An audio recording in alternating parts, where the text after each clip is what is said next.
Hello, I'm Fizer. Happy Father's Day to all the mentors and fathers and spiritual fathers and everyone who's nurtured a consciousness and a person, anyone who's made people better. I just want to give you a synopsis of what we talked about today in our fellowship. We talked about vision and expectation, and we talked about cleansing ourselves of all filthiness of the flesh and of the spirit. Having a promise. It says, having therefore these promises, let us cleanse ourselves of all filthiness, stagnation of the flesh, and of who we are as spirit. And so we talked about having a promise, and what is a promise. And most times we may think of a promise of heaven per se, or a new job, or blessings. But in each person there is something that God has brought to you in the form of a vision. And we said that vision is a promise to your spirit that will increase your humanity. Every one of you have a vision. How many of you can recognize a promise that is an expectation, a promise of God in the form of a vision?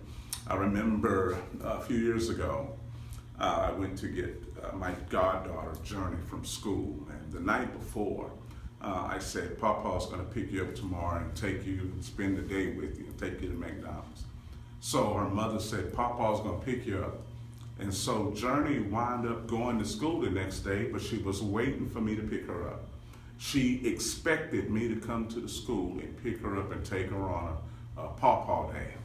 And so what happened is, even though she was at school, she did not get connected to the activity of school. So when you have a promise or a vision, it will protect you from getting too involved in things that have nothing to do with your promise. That lets you know that there is an expectation. So how many of you actually have a vision of God in your soul? That's a promise.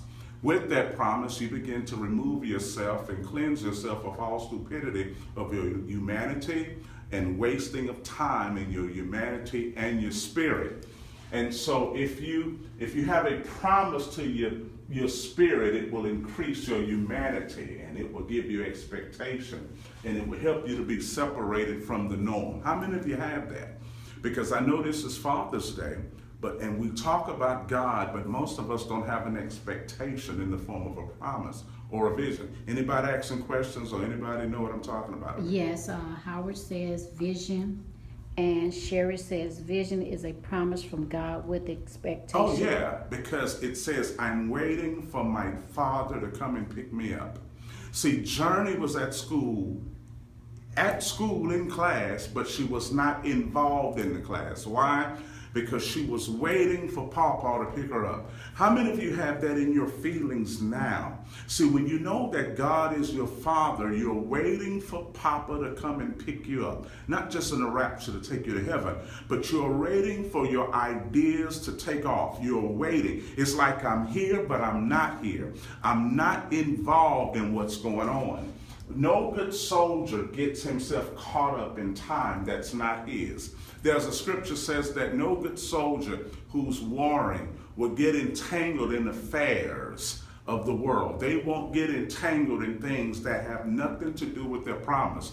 But they want to please the one who's called them to the idea. See, when you know that God is your Father and you are a chosen person, you don't get entangled in things that have nothing to do with your purpose. How do you know that you believe? Look at your expectation. How do you know that God is your Father? You are no longer entangling yourself in things that have nothing to do with what you were born to do. You don't entangle yourself in thoughts or activity or things that have nothing to do with your purpose, because you're seeking to please the one who chose you. Now, how many of you feel chosen? Chosen is not a matter of being chosen over other people, but you've been given a responsibility. Chosen means that I've been given a responsibility and I want to work. How many of you feel I'm chosen? See, when you know that you're chosen, there is an assurance that's in your heart that establishes you, and it keeps you from seeking other activity to find validation from, because you feel and know, I'm chosen. How many of you right now who are watching me, you feel and know that you are chosen? Are you understanding what I'm saying? This is what we talked about today. Vision is a promise to your spirit that will increase your humanity. And see, when you know that you are chosen, you are not involved in activity because you're waiting for Papa to come and pick you up in the form of that vision. When you have a vision or an idea, it's imperative for you to cleanse yourself of all filthiness of the flesh and of the spirit. Cleanse yourself of bad habits or things that will cause you to get entangled in things outside of your destiny, whether it's in your spirit or it's in your physical human life. Cleanse yourself. See, without a promise, you don't fix yourself.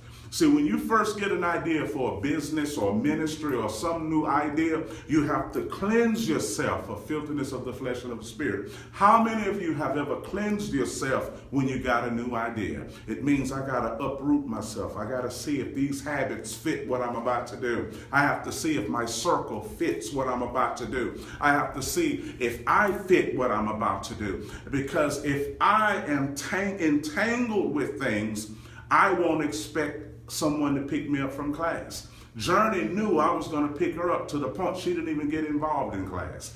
And when I went to pick her up, she knew I was at the door. She took off, leaving her diaper bag and her coat. And it's like, Journey, go get your bag. She was so disconnected, she was leaving all of the waste behind, leaving baggage. See, when you know you are connected to the promise, you will leave every baggage.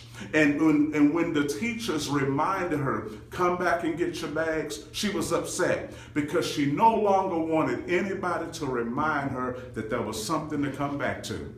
See, when you know that there is a vision, you don't want anything to remind you that there is something for you to go back to and pick up. She was leaving everything behind. I'm just giving you a synopsis. I'm feeling this too. You understand? How many of you have got an expectation so incredible that you don't want nothing to remind you to go back there and pick up something? Come back. See, when you know you have a vision, you don't want to go back to common. You don't want to go back to average. You don't want to go back to mediocrity, because Papa is about to come and pick you up. And that's how you know that that's your Father, because he's going to come pick me up. And I'm here in class, I'm at work, I'm here in this, I'm in that, but I am not connected to it because I'm ready for him to come to the door. Not in a rapture, but in the form of an idea or a vision. How many of you know what I'm talking about? And I'm going to say something to you. When you know, if some people are just existing, is everything all right? Oh, yes. Some people are just existing, not having no expectation of where to go. Listen, if you make ready people late, they're going to let you go. Some of you are trying to connect with people who are ready. If you got a lot of baggage and you are slowing down people who are ready, they're going to let you go. We got an issue here? Oh, not at all. Yeah, the way you're looking, I'm thinking it's cutting off. But look, listen, when you mess with ready people and you make them late just so you can hang with them, hey, they're going to let you go. You understand? Sometimes we'll see people who are ready. Now, let me put it this way. If you know that your father's going to pick you up at 7 o'clock, don't go anywhere at 6:30. If you know that your father is going to pick you up, if you know that a form of an idea is going to pick you up at 5, don't go anywhere at 4:30. Because if you go somewhere at 4:30, you're going to call the 5 o'clock appointment and tell them to come later or wait for me. And whenever you tell opportunity to wait for you, you are saying you are greater than opportunity. You are saying, hold on a minute, wait for me. No, if you are really expecting something, be there. See, if you really believe that Papa's going to pick you up, you wait.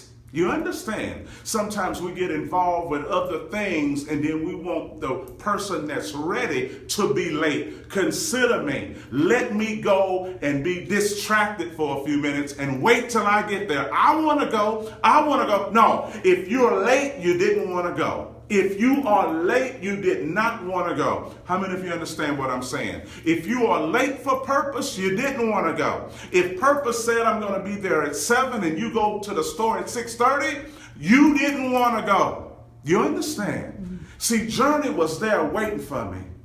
To the point when I got there, nothing held her back. So how many of you have an expectation so great that when it comes, nothing holds you back? You are out the door. You're ready to go. No good soldier gets involved in time that's not his. No good soldier would get involved in time that's not his. You understand? That's how you know this is a great Father's Day. It's not a matter if you get a shirt or a t-shirt or some barbecue. Those things are good. Believe me. Having a rib, slab of ribs, and macaroni and beans and stuff, that's good. Rib, slab, boudin, and stuff like that's really good. It's really, really, really good. Cake and sweet potato pie, stuff like that, that's good. Dressing, that's good. That's really, really, that's awesome.